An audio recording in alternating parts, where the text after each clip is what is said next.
చేయాలి అన్నట్టుగా finance minister గారు ఆ ఫిగరు మెన్షన్ చేస్తూ దీనికైతేనే ఇన్ని డబ్బులు ఇస్తామని చెప్తే ఒక్కరంటే ఒక్క పార్లమెంటేరియన్ కూడా వైసీపీ నుంచి కానీ టీడీపీ నుంచి కానీ జనసేన నుంచి కానీ బీజేపీ నుంచి కానీ ఒక్కరంటే ఒక్క పార్లమెంటేరియన్ కూడా లేదు ఇది పోలవరం ప్రాజెక్ట్ 30 లక్షల ఎకరాలకు నీళ్ళిచ్చే ప్రాజెక్టు, ఈ ప్రాజెక్టు లిఫ్ట్ ఇరిగేషన్ కాకూడదు అంటే 45 మీటర్లో నీటి నిల్వతో కట్టాల్సిన అవసరం ఉంది, 900 మెగావాట్లు విద్యుత్ ఉత్పత్తి చేయాలి అంటే ఇది ఫుల్ కెపాసిటీలో రన్ చేయాల్సిన అవసరం ఉంది, 50 లక్షల మందికి మంచినీటి సౌకర్యం కల్పించాలి అంటే ఈ ప్రాజెక్టు యథావిధిగా చేస్తేనే దీనికి అర్థం ఉంటుంది అని ఒక్కరంటే ఒక్కరు కూడా 41 మీటర్లకు నీటి కేటాయింపులు నీటి నిల్వను లిమిట్ చేస్తూ బీజేపీ ఈ నిర్ణయం తీసుకుంటే ఒక్కరంటే ఒక్కరు కూడా ఒక్క పార్లమెంటేరియన్ కూడా బీజేపీ పార్టీకి ఎదురు చెప్పింది లేదు.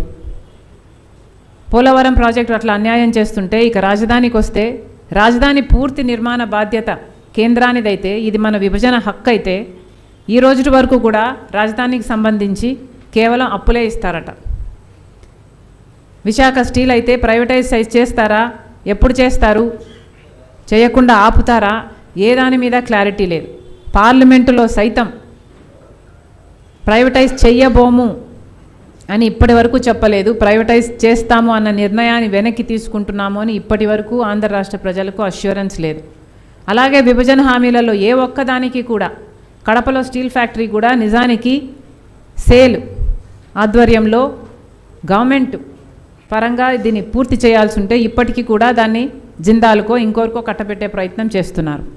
ఇలా ఉత్తరాంధ్ర అయినా లేకపోతే కారిడార్ అయినా లేకపోతే ఉత్తరాంధ్ర కింద రాయలసీమకి ఎకనామిక్ ప్యాకేజ్ అయినా ఒక్కటంటే ఒక్కటి కూడా మనకు ఒక్క హామీ కూడా బీజేపీ పార్టీ ఇంతవరకు నెరవేర్చకపోయినప్పటికీ కూడా బీజేపీ ప్రభుత్వం అధికారంలో ఉంది అంటే దానికి కారణం చంద్రబాబు గారు, పవన్ కళ్యాణ్ గారు బీజేపీకి ఇస్తున్న మద్దతు. వాళ్ళు కూటమి కట్టారు కాబట్టి బీజేపీకి వ్యతిరేకంగా మాట్లాడరు. ఇంకోవైపు జగన్మోహన్ రెడ్డి గారు ప్రతిపక్షంలో ఉన్నారు. ప్రతిపక్షంలో ఉండి రాజశేఖర రెడ్డి గారు ఏ బీజేపీ పార్టీని అయితే వ్యతిరేకించారో అదొక రైటిస్ట్ పార్టీ కాబట్టి మతం పేరుతో చిచ్చుపెట్టి ఆ మంటలో చలి కాచుకోవడం బీజేపీ సిద్ధాంతం కాబట్టి రాజశేఖర రెడ్డి గారి అన్ని వేదికల మీద బీజేపీని వ్యతిరేకిస్తే అదే బీజేపీ పార్టీకి జగన్మోహన్ రెడ్డి గారు గులాంగిరి చేశారు, మోడీకి దత్తపుత్రుడిగా మారారు. మెడలు వంచి ప్రత్యేక హోదా తెస్తామన్న జగన్మోహన్ రెడ్డి గారు పూర్తిగా తమ మెడలను మోడీకి వంచేశారు.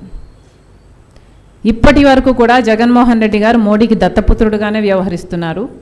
అధికారం లేనప్పటికీ కూడా ఇప్పటికీ బీజేపీకి వ్యతిరేకంగా జగన్మోహన్ రెడ్డి గారు ఏమీ మాట్లాడటం లేదు.